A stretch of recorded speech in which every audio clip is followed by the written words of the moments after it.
Great. Thanks, Heidi.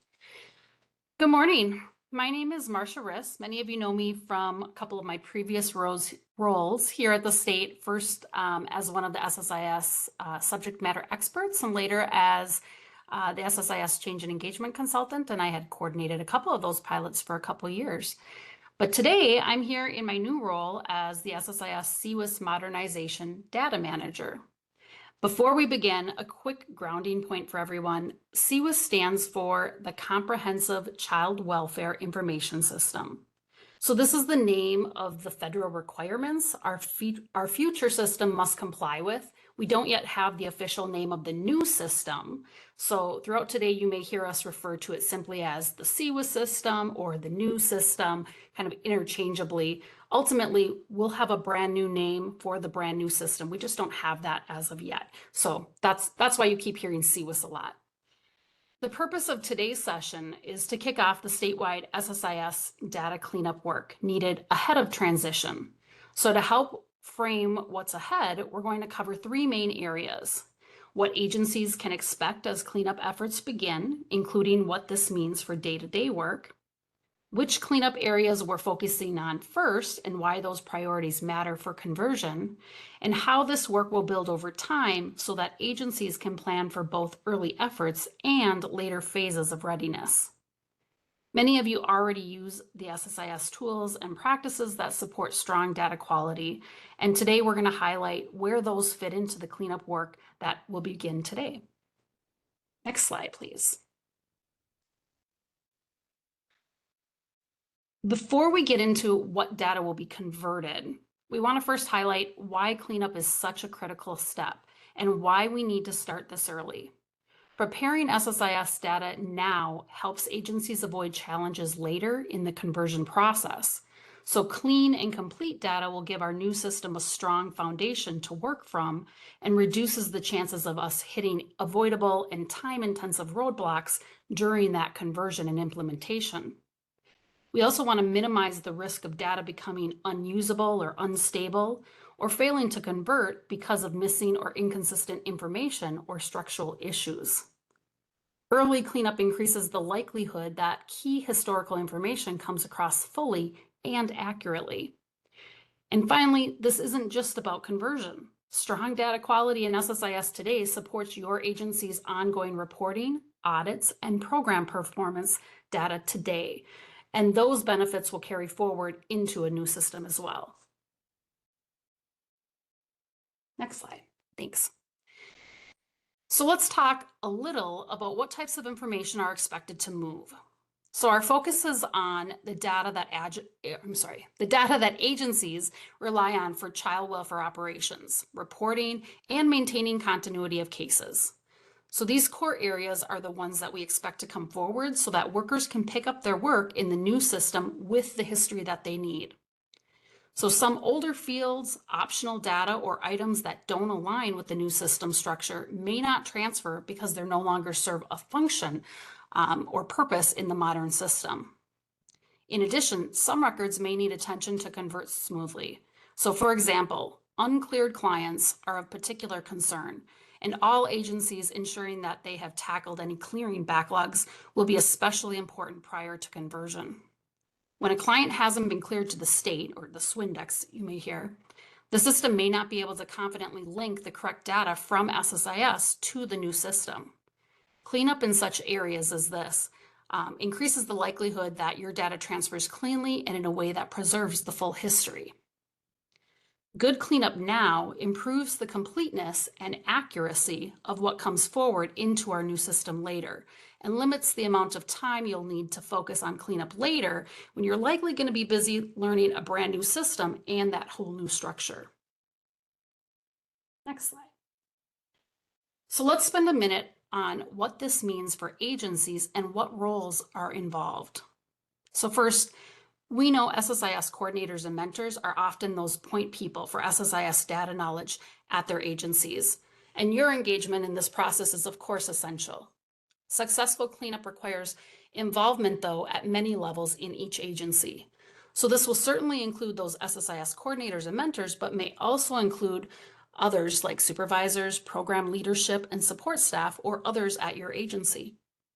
So many of the cleanup activities touch day-to-day practices as well. So things like assigning intakes, clearing clients, updating provider information, and staying current with data integrity reports. This means a variety of staff may play key roles in helping users understand expectations, monitoring progress, and creating space and schedules for cleanup work. We also recognize that this has workforce impacts. Agencies may need to identify dedicated staff time or redistribute some tasks so that cleanup can happen consistently and not just as an afterthought.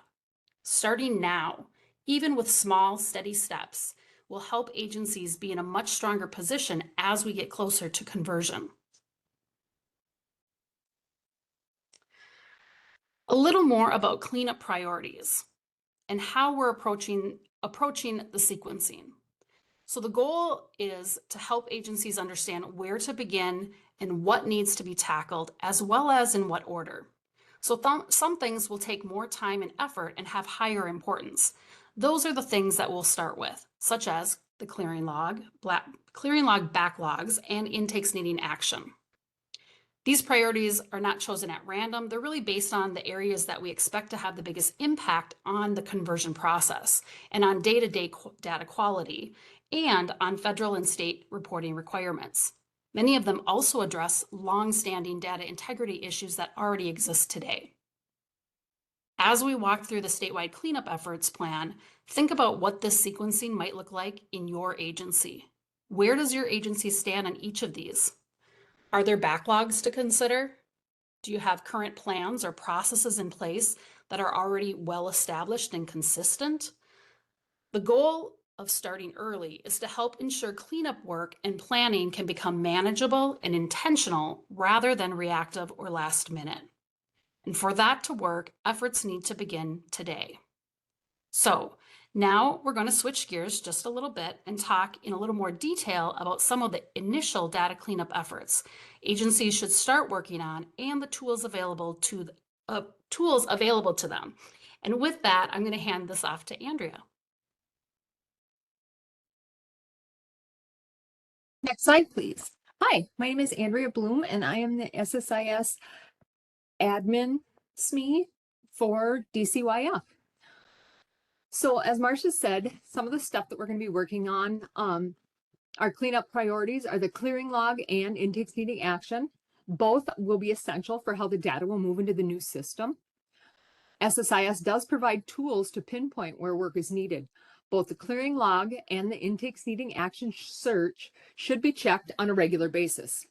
Together, these tools give a strong starting point for high impact cleanup. Regular review and resolution will improve conversion success and overall data integrity. Next slide. The clearing log shows uncleared or mismatched client records. Clearing clients in SSIS is a critical data management task that ensures accurate, complete, and non-duplicated records for all individuals in the system. It's essential for ensuring that clients are matched to the correct statewide person record. When clients are not cleared or incorrectly cleared, it creates inconsistencies in the data. Inaccurate or uncleared client records are one of the main reasons that the system may struggle to map participants correctly from the new SSIS system, from SSIS to the new system. The cleaner your data is, the better the new system will perform for everyone. On the clearing log, there is a column that says the last change by. If the client's information displays ZZ Help Desk SSISD, that means that it came from the help desk or it was a marked transfer.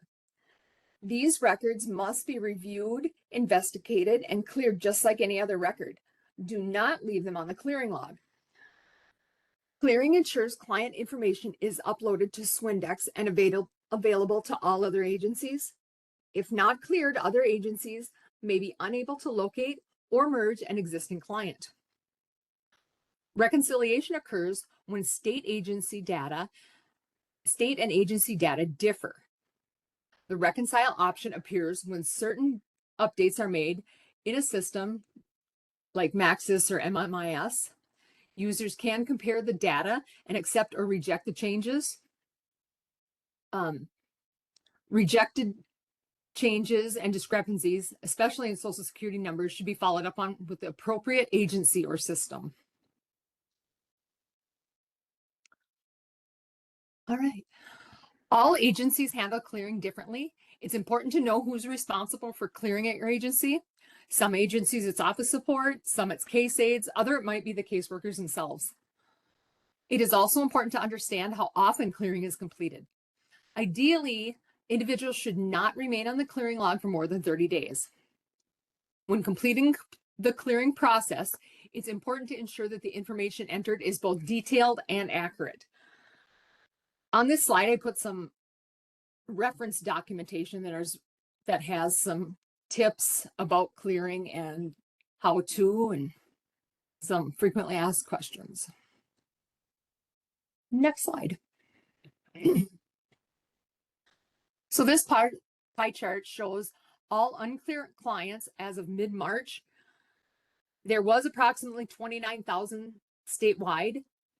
And as you can see by looking, 10 agencies account for roughly 75% of the uncleared clients across the state.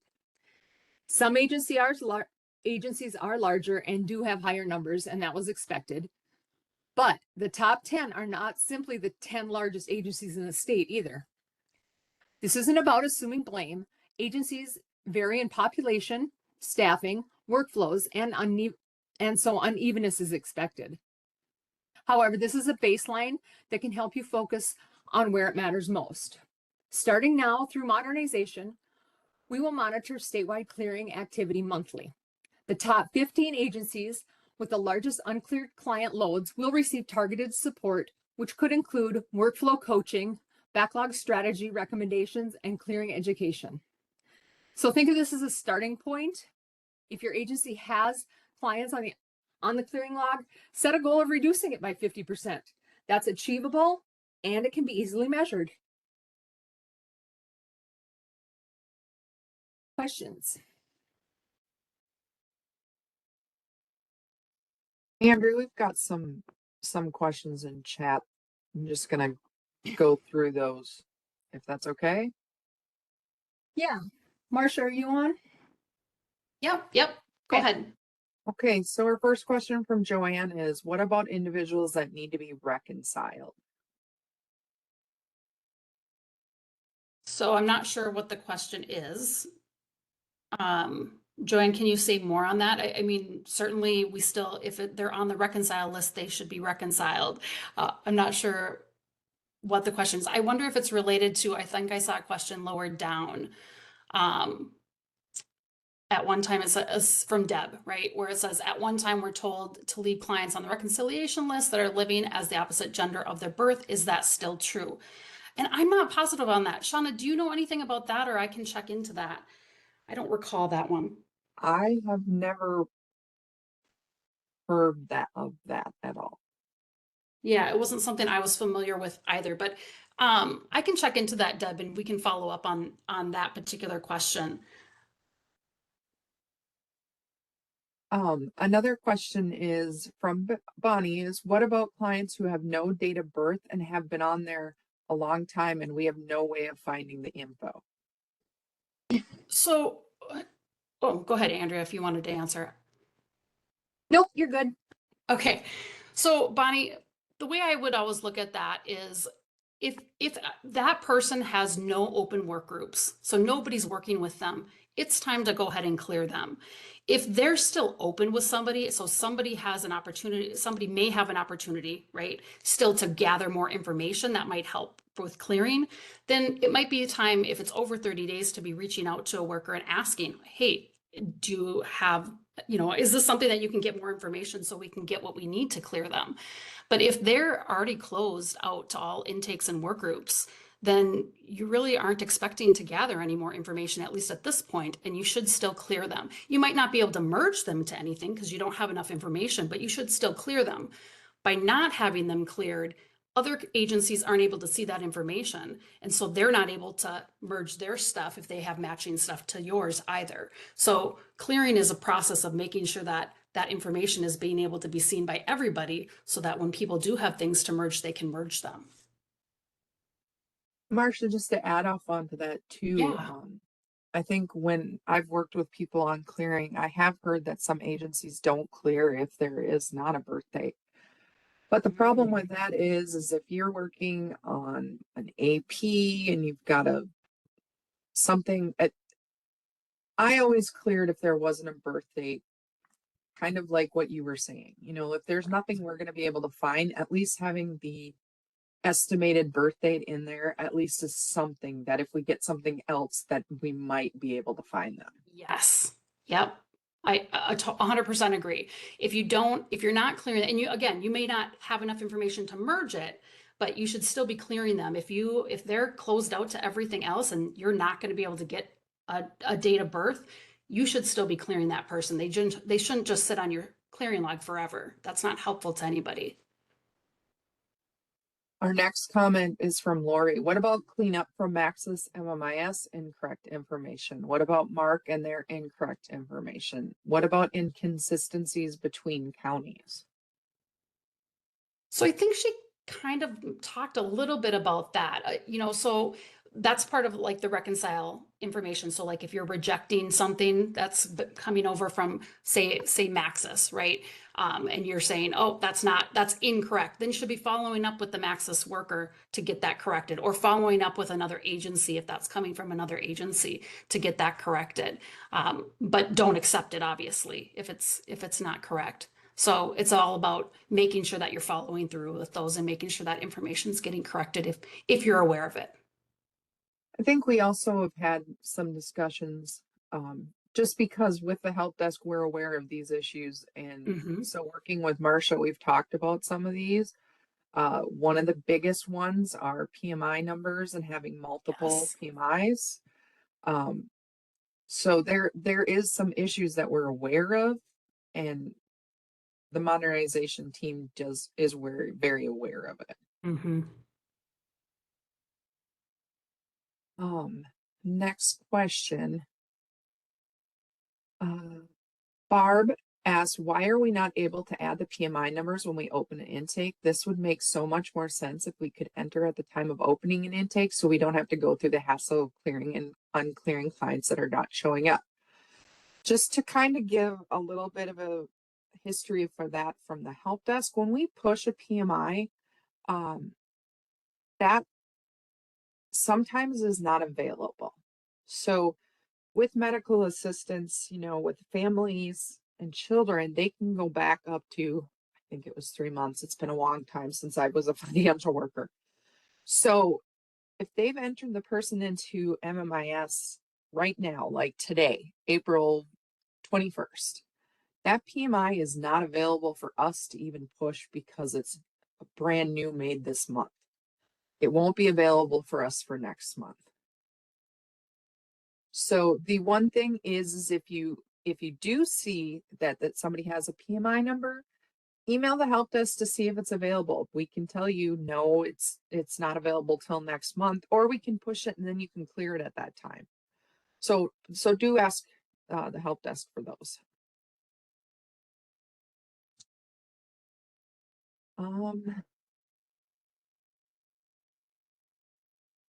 Looks like Andrea's been answering some of them.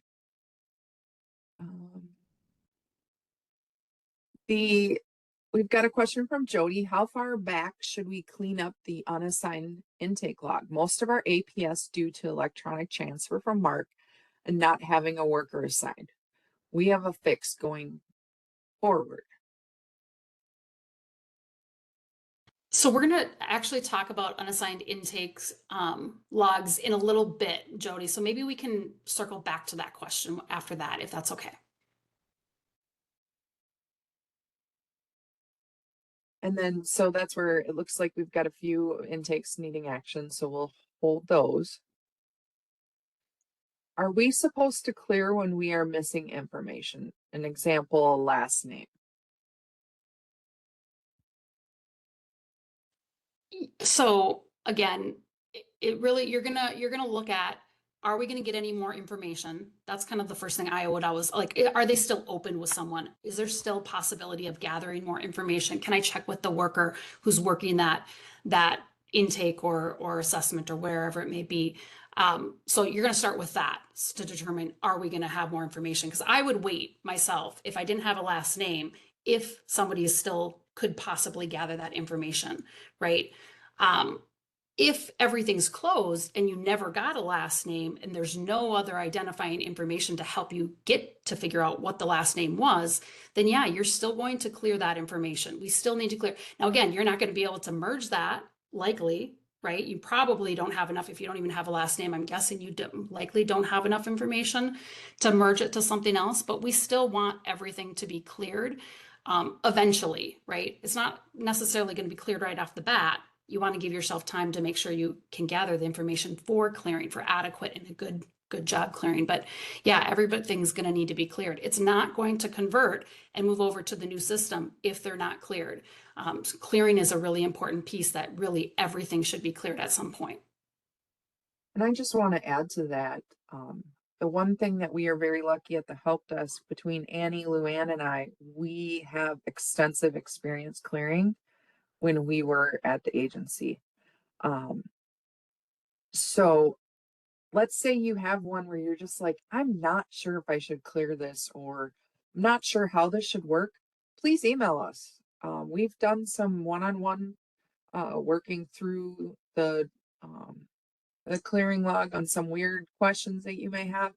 And you know, we're really happy to help, and we enjoy actually helping with the clearing log. So I think everything else we're gonna wait. It looks like we keep going back to the we should be clearing them with an estimated date of birth. And I think that just goes back to what like Marsha said. You know, you've really got to look at what the case is and how long it's been on there. You know, if it's been on there 30 days and it's an adult intake that's closed, there's no way you're ever going to get a date of birth. So clear it because there's an estimated date of birth at least. I think, Marsha, should we keep going? And I'll kind of Yeah, look through the yeah, let's do that, Shauna. And just a reminder, check out the I think it was, I can't remember now which slide it was, but on one of Andrea's slides, she did have some resources about clearing that answers actually, I think, a lot of these questions. There's also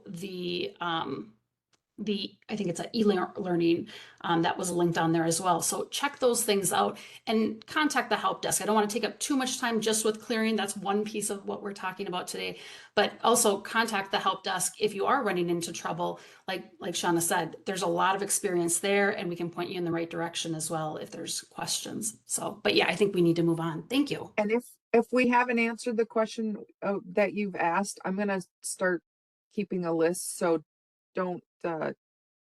We will get to it. If it doesn't come Yes. into one of these slides, we'll come back to it. Thank you. Thanks. All right, thank you for all your good questions. So intakes needing action search highlights incomplete or unresolved items, which can disrupt workflow and create gaps or inconsistencies in data transfer. Agency staff are responsible for regularly reviewing intakes needing action, resolving them properly. This is done to maintain accurate, up-to-date, and case history management for compliance. Things to do are follow up on intakes to ensure their timely disposition or removal of duplicates. Review closed items and confirm the required actions were completed. Ensure the SSIS default unit is updated before closing. Any intakes coming from MARC or bounced intake from another county will have SSIS default as their unit.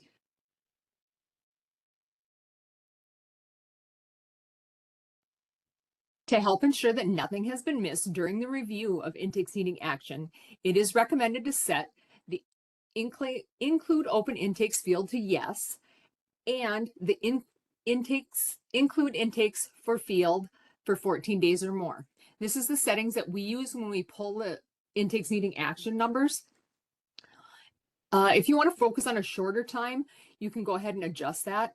The longer an intake remains unresolved, the more likely you will run into issues when you're trying to resolve it.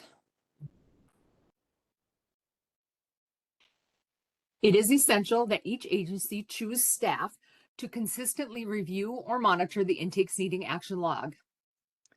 Not doing so increases the chance of agencies having intakes fall through the cracks, which may contribute to client harm and increase agency liability. Regular and timely review of each intake helps ensure that information remains accurate and up to date. This ongoing attention will not only strengthen data quality, but it also supports effective case management and ensures compliance with required standards. Again, on this screen, I put some links to helping resolve intakes needing action. All right. As of March 26th, there are about 22,000 intakes needing action that were open for 14 days or more. Over half came from just 3 agencies, with only 1 agency holding nearly a third of all the intakes needing action statewide. This shows intake follow-up is a targeted challenge and not a system-wide issue.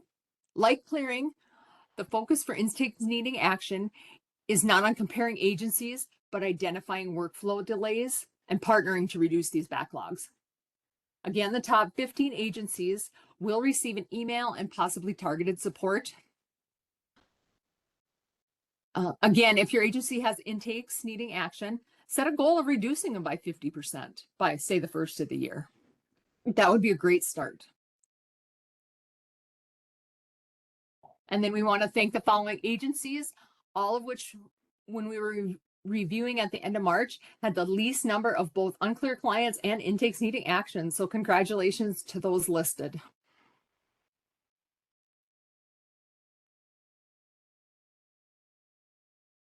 Another important area to monitor to help prevent items from falling through the cracks is unassigned intakes. Staff assignments provide the system with a clear understanding of who is responsible for each step. When intakes remain unassigned, it disrupts the worker history and makes it more difficult to accurately establish the appropriate connections. The highlighted fields on the screenshot allows the user to narrow their focus more to what they are specifically looking for. It makes reviewing data easier by filtering out the information that does not meet the criteria. It allows users to identify relevant intakes more quickly and clearly.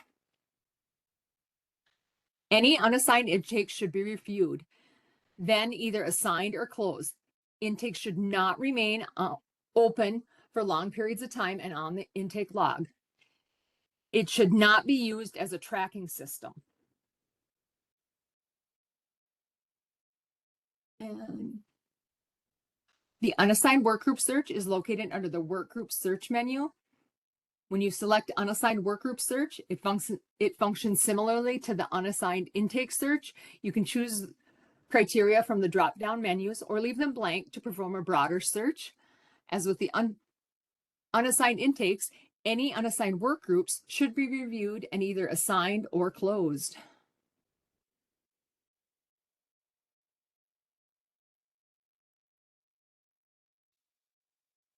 Okay, questions?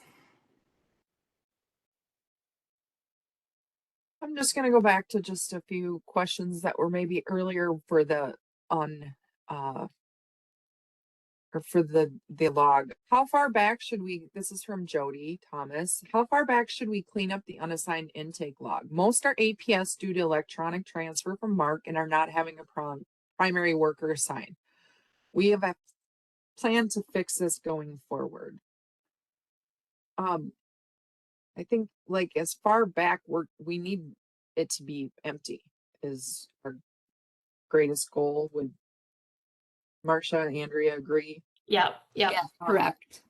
The one thing Correct. I will talk about with the adult protection ones that are old, we do have a policy approval to force close. Let's say you've got one from 2013.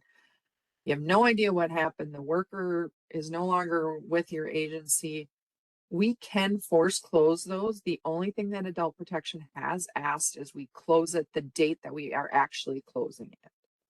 We aren't going to backdate it to 2014. What'll happen and please email the help desk if you have these situations, because we can work together on getting a best solution for it. But we can close those. We ask just that you make a case note saying this was old and whatever that you guys have done for it, and then we force close it. We've got a question from Dan Judd. Any idea as far as a timeline goes for all this work? So the timeline really is from now until conversion, right? At the time of conversion, everything will have to be cleared. There shouldn't be anything on the intakes needing action of things that we will be moving, right? Like things have to be cleaned up. But that we're going to talk about later, kind of that timeline. That doesn't mean we're expecting everything this month needs to be cleaned up. Absolutely not. That is totally unreasonable. And it's why we're starting early. So we want people to get in habits and work on those backlogs. And we're going to watch those trends to make sure that that's happening, so that in the next couple of years, because it will take 1 to 2 years, right, at least, for us to get that new system, we want to have those things cleaned up and good processes in place so that there aren't backlogs. So we're not talking about, hey, within the next month, we're expecting, that 10,000 to be, or 29,000 to be cleaned up. We're not expecting that, but we are expecting to see progress going forward. And we're going to be consistent now about watching those, because it's going to be so important at the time of conversion. So we're just really trying to make sure people are aware how important these are, how they're going to affect that conversion process, and get some good processes in place at your agencies.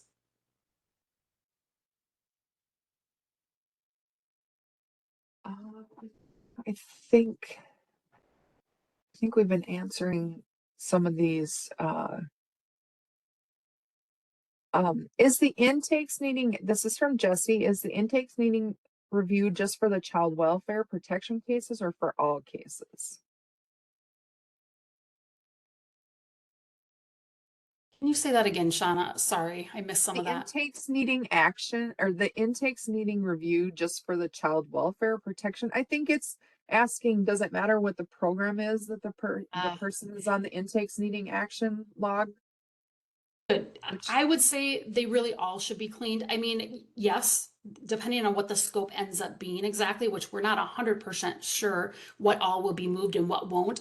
Really, they should all be cleared or cleaned up, right? Intakes needing action.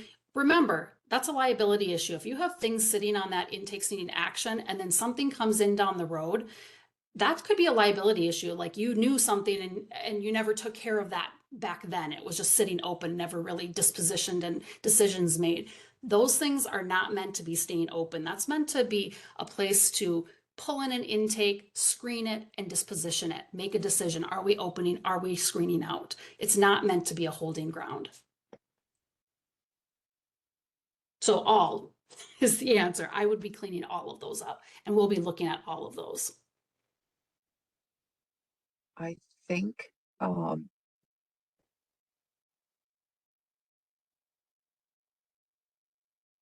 we're caught up if you want to continue. And like I said, if we've missed something or I think it's going to be coming up later, I will add it to my list. Perfect. Thanks, Shauna. And I think I'm up next. Okay.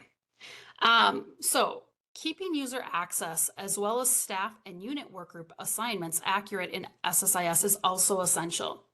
So these assignments are also important for future data transfers and caseload mapping. So not to mention, these also often impact various general reports that agency currently rely on. So I know that when I used to work at an agency, that would be something that I realized, that if we weren't staying up on those, if things were, work groups were assigned to the wrong unit, not the same unit as the worker, sometimes we'd run into trouble when we were doing various counts and trying to look at data. So things that not only matter for conversion, but also matter right now for a lot of things.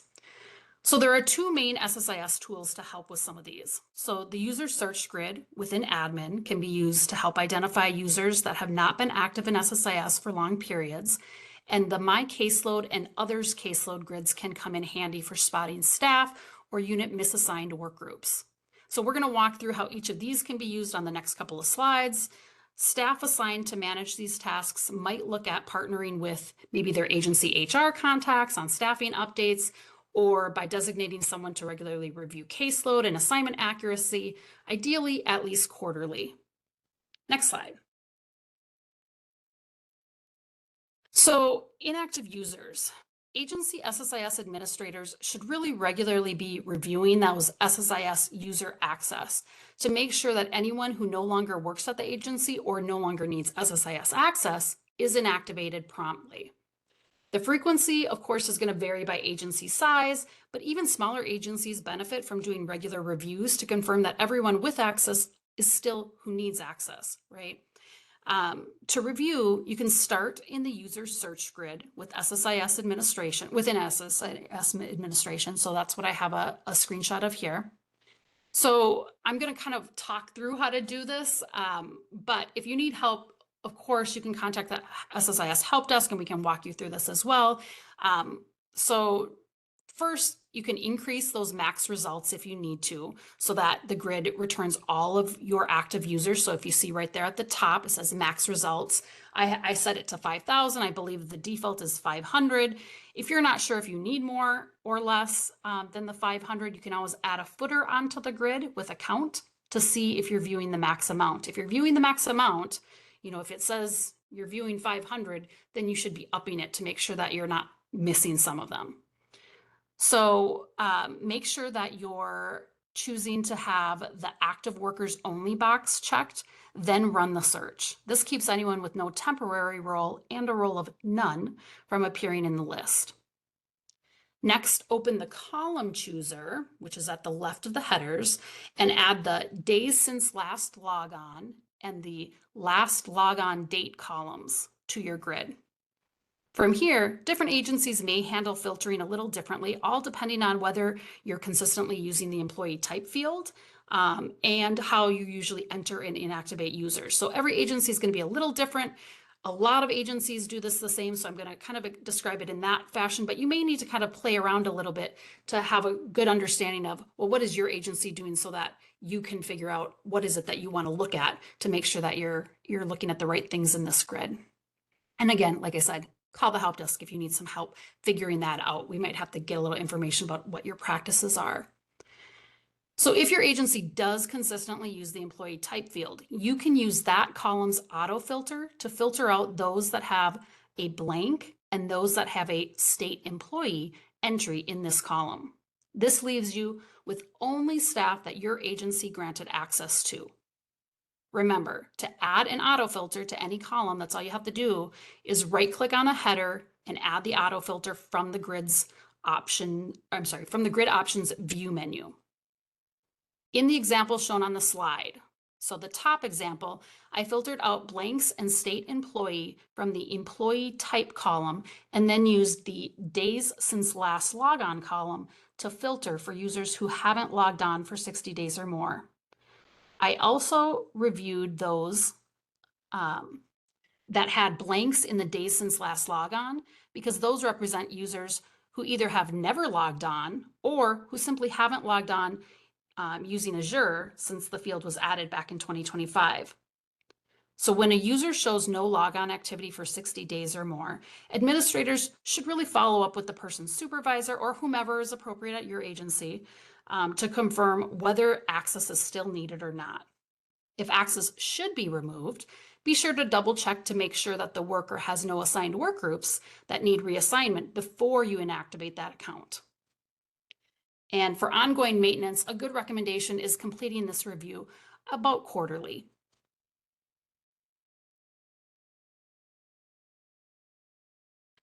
So now let's take a closer look at how to use the others caseload grid, specifically to review workgroup staff and unit assignments. To make this review easier, it helps to adjust the grid so that key columns are visible and you don't have a bunch of unnecessary columns showing. So above the grid, you can use that included screen filters to narrow what you're reviewing within the grid. So you can select the unit in the worker, so you see that I have that there, and choose to exclude secondary assignments and set the filter field that's called include workgroups closed within to 0 so that you're only looking at open workgroups assigned to the chosen worker. I recommend including the program, type, and unit columns along with the workgroup name and the start and close date columns, as well as removing any of those unnecessary columns, just to make viewing the grid itself a little easier. Having these columns displayed gives a really quick, clear picture of whether the workgroup's staff and unit assignments look accurate or as expected. If a worker is assigned to a particular unit, but you see that they have some workgroups that are assigned to a different unit, I would say follow up with that worker to determine, is that by design? Was that meant to be? Maybe they're doing some work in multiple units, or is it simply an oversight that really should be corrected? So something got transferred and the workgroup's unit never got updated. On the slide, there are a couple of examples for quick ways to use grouping or sorting to view caseload unit assignments at a glance. So in the top screenshot example, you can see how clicking the unit column header sorts all the workgroups by unit name. In the bottom example, the group by grid option is being used, and grouping by unit and using the footers to add counts. And this can really help spot misalignments in a really quick and organized way. So then if you were somebody who was doing the review, maybe for this unit or for multiple units, you would simply have this set up, and then you would just change the worker and view each worker's caseload one after another. And you could kind of eyeball that real quick. Or you could show a supervisor how to do this, of course, as well, so that they can check for their own units, whatever works for your agency. So in many agencies, individual staff and supervisors could complete these reviews. In some, SSIS coordinator may be the one doing a quarterly check to ensure assignment details stay accurate. Really, both approaches work, either separate or together. The main thing is to not assume that this is already happening and to build in a regular process, ensuring someone is responsible for making sure that these are regularly being reviewed and workgroup unit assignments are accurate at your agency.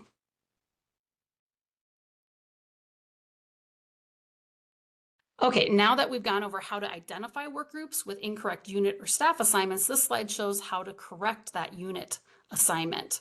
So once you or whomever's doing that review at your agency identifies a workgroup with the wrong unit assignment, the correction is really made directly on the workgroup's unit field. So you can do it right as you're going through those lists. The screenshot here shows exactly where that field is located within the workgroup screen. Who can make this edit depends on your agency's role settings. So in some agencies, the assigned worker may have to update the unit. In others, this update could be completed by a supervisor, SSIS mentor, or someone else with a broader workgroup edit rights. Because unit assignments affect reporting, security, workload routing, and even future caseload mapping, it's really important to ensure that these are correct, and ideally to review them on a regular basis, like I said before. And with that, I'm going to pass to Allie to talk a little bit about BizOrgs.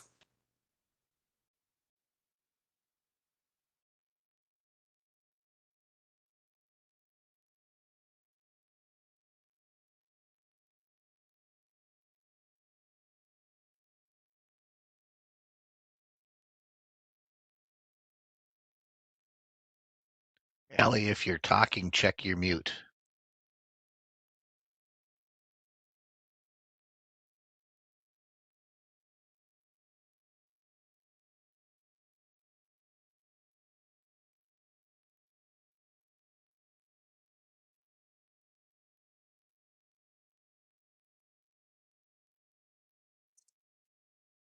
I'm not hearing Allie. Are you guys hearing her?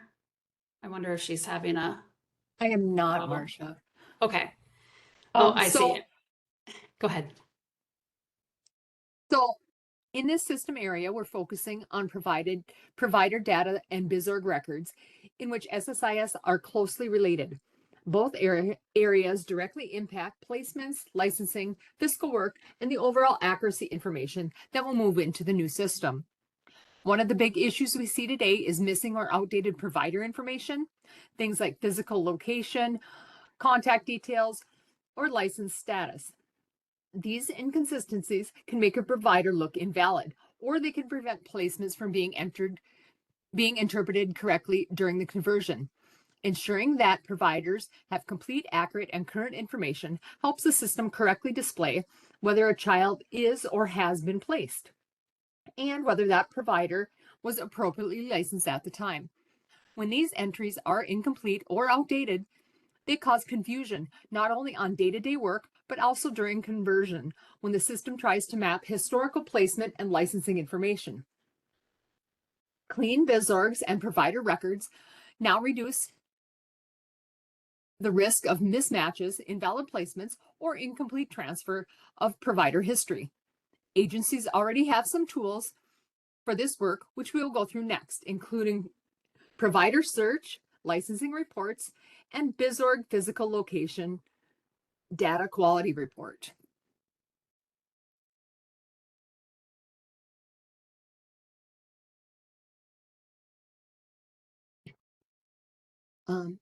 There are several tools that exist within SSIS.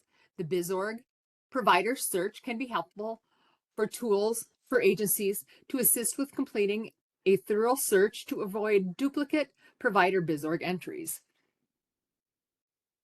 Under Tools, General Reports, BizOrg Provider Licensing, there are several different data integrity type reports that can be pulled to identify missing or outdated data for the specific areas. Repository errors can assist with this data cleanup process, which we'll also talk about in an upcoming slide.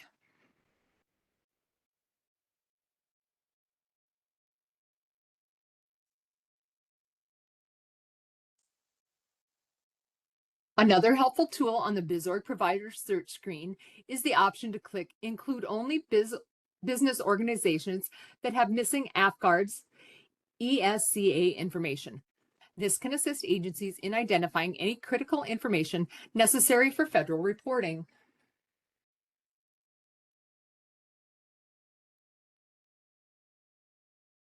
The SSIS repository is another great way to catch missing data or assist in ensuring timeliness of the required data entry. There are several repository errors related specifically to providers. For example, missing state information, missing foster parent family structure, missing school district, or incomplete foster care provider details. Best practices for agencies to run a new repository read every month. Repository Grid has a built-in sort and filter option to help staff organize and address errors efficiently. Some agencies also export the data to an Excel spreadsheet, but that's optional. Use whatever works best for your agency. The documentation linked on this slide explains how to run and read the agency repository and also goes through each repository error and the steps to correct it.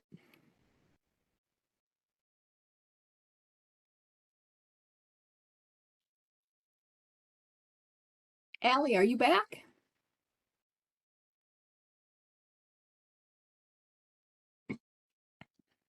All right. First, agencies need to make sure that the Lindex licenses are entered for any active foster care provider who requires one. This applies to all non-relative family providers, as well as any family provider who has a client placement for them 6 months or more. We also want to remind agencies that out-of-state family foster care providers are tribally licensed providers that do not have a Lindex must be manually entered the license and kept up to date. We have several help desk tickets come in recently because the Lindex license was missing. At the bottom of this slide, you will find the link to the SSIS license provider Lindex search documentation. Use the type field dropdown on the BizOrg provider search screen to identify placement providers. Keep in mind that not all providers you may want to use exist today. Childcare and prevention vendors, for example, do not have their own type options in the dropdown. Instead, other can be used. Even so, making placement providers for all child placement vendors is extremely helpful because these vendors make up the bulk of the duplicates and will significantly impact data migration. When duplicates exist, agencies should merge business organization records into those with a county vendor ID whenever possible. If a duplicate from the accounting system, those must be inactivated there, since SSIS cannot merge two records that have county vendor IDs. The link on this slide provides a step-by-step instructions on how to merge duplicate business organizations in SSIS.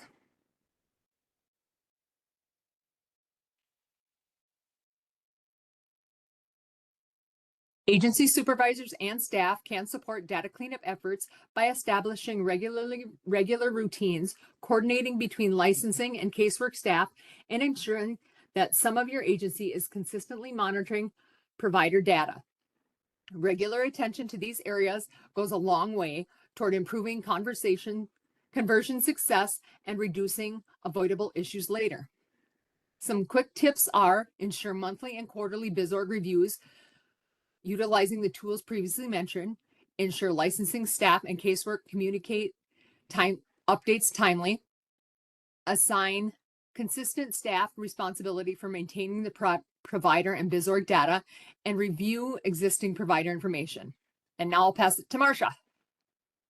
Thank you so much, Andrea. That was super helpful. I know Allie's struggling to get on there, so I really appreciate you jumping in. Okay, so let's jump over here to SSIS data integrity reports. The data integrity reports in SSIS are one of the most powerful tools agencies already have for doing data cleanup beyond clearing. So these reports surface missing or inconsistent identifying data, structural issues, outdated information, and errors that can impact both reporting and conversion. Some agencies incorporate the data integrity reports into agency data audits or monthly quality checks, or simply assign different reports to various staff for follow-up and monitoring. High priority reports include those related to placements, provider licensing, intake status, PII or personal identifying information, and error conditions tied to federal reporting. The goal doesn't have to be, like we said earlier, to fix everything at once. Rather, we're looking for agencies to build a habit of keeping these reports fairly clean and avoid allowing those backlogs to build. So over time, this reduces the volume of cleanup and helps ensure more accurate conversion later, not to mention more accurate data now as well. You can access the data integrity reports by going to Tools, then General Reports, and then the Data Integrity Reports folder. Most reports include an informational panel at the top that explains what the issue is and how to resolve the items on the report, as well as when to contact the SSIS help desk for further assistance. If there's nothing to resolve, you're going to see a no data found message. The job aid listed on this slide provides helpful details on each report, including what triggers the error and recommended next steps. So it's a great reference as staff work through cleanup tasks. There's also a 2025 Coffee Talk link that I added to the bottom of that slide that focused on SSIS tools for supervisors and lead staff. And that really touches on a lot of the data cleanup tools that we've talked about so far today, including data integrity reports, clearing, intakes needing action, as well as adjusting customization of grids, which you also may find helpful to review. All right, let's pause for questions. Sean, any I figure out how to unmute myself. I don't know why that's so hard today. Okay, going into what was just talked about, I think you've answered a lot of them, but the last one Jesse asked was, when doing the business org search using the include only business orgs with missing AFGAR's SEA information, how do we know what information is missing for them so that we can correct them? Oof, that's a good question. I don't have that answer on the top of my head. Anybody else that we have on the panel know that answer? Otherwise, we can follow up and get back to you on that.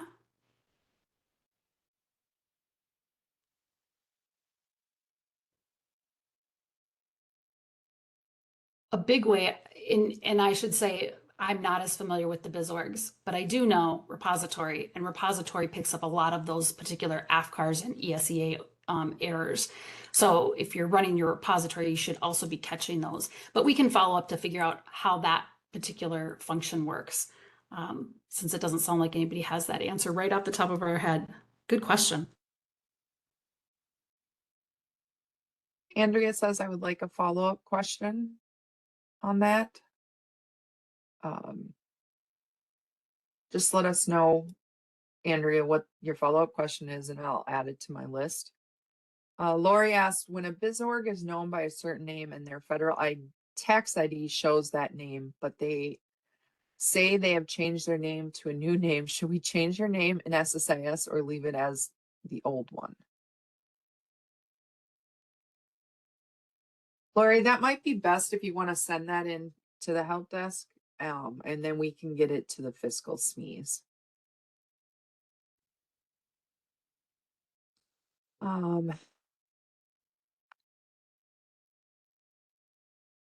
think we're pretty caught up with that.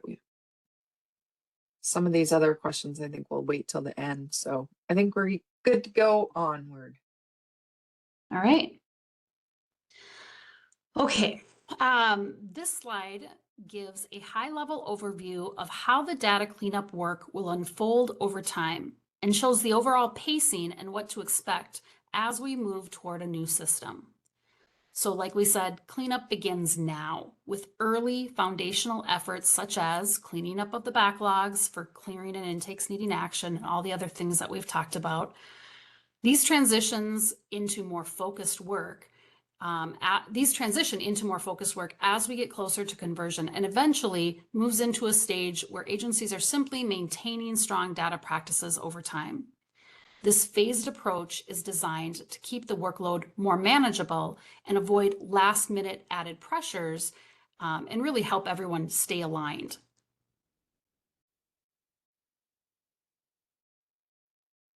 With this timeline, the first phase focuses on foundational cleanup work that creates the biggest impact early. So that's what we've been talking about early on here, the clearing of clients, resolving of intakes needing action, assigning unassigned intakes and work groups. They all strengthen the core information that the new system is going to depend on. Correcting incorrect workgroup unit assignments, removing inactive workers is also a key early step. Accurate assignments ensure worker history is clean and prevents work from landing in the wrong place. Each of these will need an initial cleanup and then require continued maintenance. So these are not one and done cleanup efforts. As conversion approaches, there will be added short, focused cleanup cycles concentrating on other specific data domains, such as placements, providers, licensing, fiscal data, and I'm sure other things that pop up as we're doing reviews of all of the data. Agencies may also receive targeted cleanup requests throughout the process to help address specific identified issues before extraction and conversion can be completed. The pre-conversion readiness checkpoint is where agencies verify accuracy before data extraction. This includes final checks to confirm all data is as accurate as possible before an actual data transfer occurs. After each cleanup wave, agencies shift into routine maintenance to avoid rebuilding any backlogs. Assigning clear responsibilities for each cleanup area and consistently using SSIS cleanup tools keeps data clean and prevents new backlogs. These ongoing practices benefit not only conversion readiness, but also daily operations.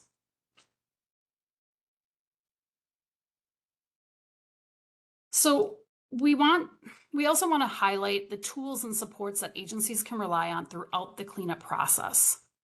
So one of the efforts that we're undertaking right now is the development of some new statewide tracking dashboards created in partnership with state research staff here at DCYF. The tools will allow us to more easily monitor and track key data quality indicators. These data points help us see where cleanup is needed and where progress is happening over time or where it's not. Similar to how you're looking at your individual logs and grids for this info, it allows us to see the full statewide picture and know where to focus our efforts. The dashboards will allow us to watch the data trends and address issues both statewide and at specific agency levels. Our SSIS data cleanup team will start reaching out to agencies who may need support in getting cleanup efforts underway. We're not going to wait until that final conversion period, right? We're going to be providing updates regularly starting now. So this is our kickoff. We're going to be sharing data trends, reaching out and helping agencies that appear to be struggling based on the data that we see and the trends that we're seeing. At the same time, we strongly encourage agencies to not wait for us to reach out to you. We plan to highlight 1 or 2 cleanup areas each month, starting with clearing. So I've been pushing that a lot. Watch for new SSIS update articles that will spotlight these monthly priorities and offer tips, reminders, and best practices, as well as resources. There will also be a new section available on the CCWIS Modernization Engagement HQ page, which will be specific to the SSIS data cleanup efforts, where we will share this information along with updates and cleanup resources. As always, agencies can reach out to the SSIS Help Desk for assistance. Our team is ready to help troubleshoot issues, recommend cleanup strategies, and work alongside agency staff to consult and problem solve challenges as they come up. We also want to point back to the SSIS worker documentation page, which houses a wide range of resources already that staff can use immediately, including numerous job aids and support materials, many of which have been noted throughout the presentation today. Finally, mentors are also encouraged to utilize each other. So many agencies have already developed strong ongoing maintenance processes, such as assigning staff to double check intakes needing action on a weekly basis, following up as necessary to ensure that things don't linger there, or have designated staff that run through data integrity reports on a scheduled basis. These are really great strategies to learn from. We encourage mentors to connect with each other, share what's working, and borrow ideas that may help your agency build your own routines and momentum. So first, focus on quick wins. Clearing clients, resolving intakes needing action, and assigning unassigned intakes and work groups are all really high impact tasks that really do immediately improve data quality and help stabilize the areas that we monitor most closely. So any progress in these is going to be positive. These items also tend to be the areas where backlogs can grow really quickly. So starting here gives you the strongest return on your effort. Be sure you not only clean up any existing backlogs or have a plan to do so, but implement maintenance strategies and plans to avoid future backlogs rebuilding. We will begin reaching out to agencies starting in May regarding clearing, and the following month regarding intakes needing action. So we've already, you saw some slides earlier where we had some baseline numbers. Those we took before we told you we were doing this, right? We're doing that with everything. We're taking numbers now for every new effort that we do, and then we will follow up, let you know we're going to be looking at that, give you a little time to start working on it, and then we'll reach out if we don't see improvements. So we won't be just contacting everyone, but we will contact if we're not seeing the improvements that we're going to be needing, or if it looks like you're needing some assistance. We will be looking for agencies to show improvement trends on both of these in the next few months, so the intakes needing action and the clearing. And as time goes on, we're going to continue to reach out to work with agencies that need assistance to clean up any backlogs. Each month, we will take on 1 or more high impact cleanup tasks that shape key conversion areas. So we've noted a bunch today. That's not all of them. There definitely will be others. Finally, we encourage agencies to spend time this week on getting organized. Identify which staff will take the lead on clearing and intakes needing action, as well as any of the other items that you might be ready to start tackling that was mentioned today. Even choosing a simple weekly or bi-weekly routine now will help save time and stress later. Beginning this work now will put you in a much stronger position as the statewide cleanup efforts continue to roll out and build upon each other. As we wrap up today, we want to bring the focus forward. Everything we've talked about, the priorities, the milestones, the routines, it all ties directly to supporting a smooth transition into a new modern system. So the work agencies begin now, even in those small steps, is going to make a real difference for staff and thereby clients when the new system goes live. This is a shared effort. Agencies are not in this alone. When each agency takes steady steps forward, the entire statewide system benefits, and we will all arrive in a stronger place together.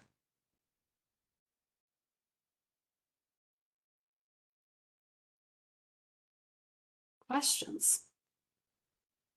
So the questions that are fiscally related, I'm taking notes and we will do some kind of follow-up on that. The one question that came up that I didn't have a total answer for is Joanne asked, should we focus cleanup on only the CW work groups like CW, CP, AG, ALS, CMH, DD, or all work groups? And I asked if we we're referencing cleanup on the intakes needing action or somewhere else. And she said, yes, the intake work group cleanup, but also in terms of BizOrgs. My response for intake and work group cleanup was yes. For BizOrgs, I would have to ask somebody else to answer that one because I'm not sure with the BizOrgs.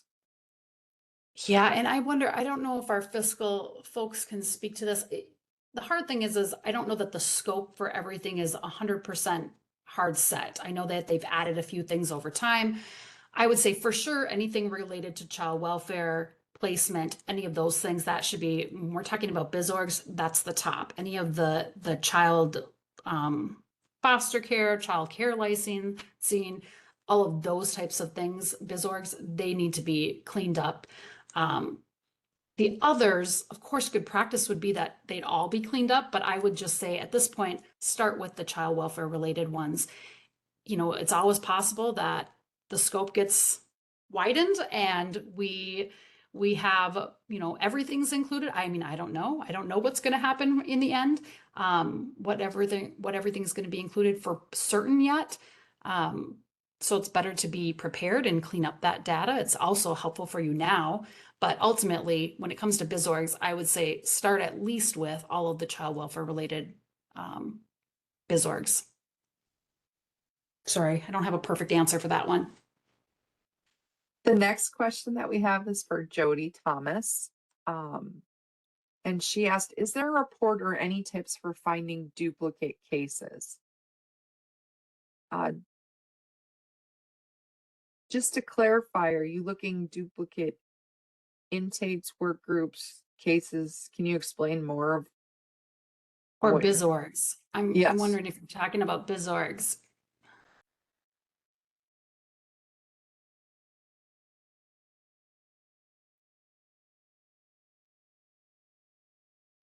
And while we're waiting for that answer, Joanne just said, thanks, Marsha. Just wanted to make sure we were putting our time and effort where it matters the most. Thanks, Joanne. Yeah, for sure. So Jody Thomas talks Oh. about staff keep choosing new case when dispositioning, so we end up with multiple cases under the same name. Ah, really Oh. good one, Jody. Yes. Do you go ahead, Shauna? Did you want to answer that? The or do only you want thing me I to? was gonna say is I'm not sure about a report, but I do know that, you know, we do have some really good directions on how to merge and put those together at the help desk. But as for a report, Marsha, is that something you're aware of? Yeah, there isn't. And actually, this is exactly the kind of thing that's really useful to, because I recall that issue as well. We kind of had a process at my agency for as people came across, you know, when there was duplicates, they were supposed to reach out to me as the mentor and I would, you know, make sure that things got merged, and we kind of had a cleanup process, and we worked with our intake workers specifically on those things. But that's a good point, Jody. And like I said, I'm working with the CSP research right now on various reports to help us find some things where we don't necessarily already have reports. So I'm going to add that to my list because I do think that that would be useful if you guys could be able to find those and then clean that up. So I'll work with my staff here and see if we can't come up with something that would help with that cleanup. Thanks, Jody. Kathy Melvin makes a really good point. Is there any way to print the chat for future reference? There's been a lot of great questions and I would like to have them all. I think we can do something to get the chat and get the answers to everybody. Is that think that's something we could do. Shauna, this is Heidi. Hi, Heidi. Yes, hello. We do have the ability to run a chat file. So I can do that and I'd be happy to share it with anybody who would like to see it.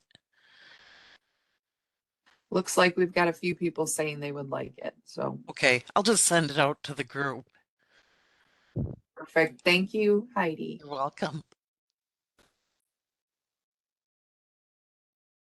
I'm not seeing any new questions. I'm just gonna go back over a few that I might have in here. That maybe we came to, or that we didn't get a chance to talk about. April had brought up, once a child's case is open to assessment, the ICWA and SEY questions have to be answered before the case can be closed, even if you're never able to make contact with the family. This is a barrier for cases getting timely moved from intake to assessment in my work. They idle in intake until the ICWA and SEY can be answered. Any thoughts of overcoming this barrier? Joanne from Hennepin County made a point to say, we answer it no and case note the contact was not made, so questions weren't answered. It's not ideal, but it gets things closed. Does anybody have any opinions on that in the panel at all?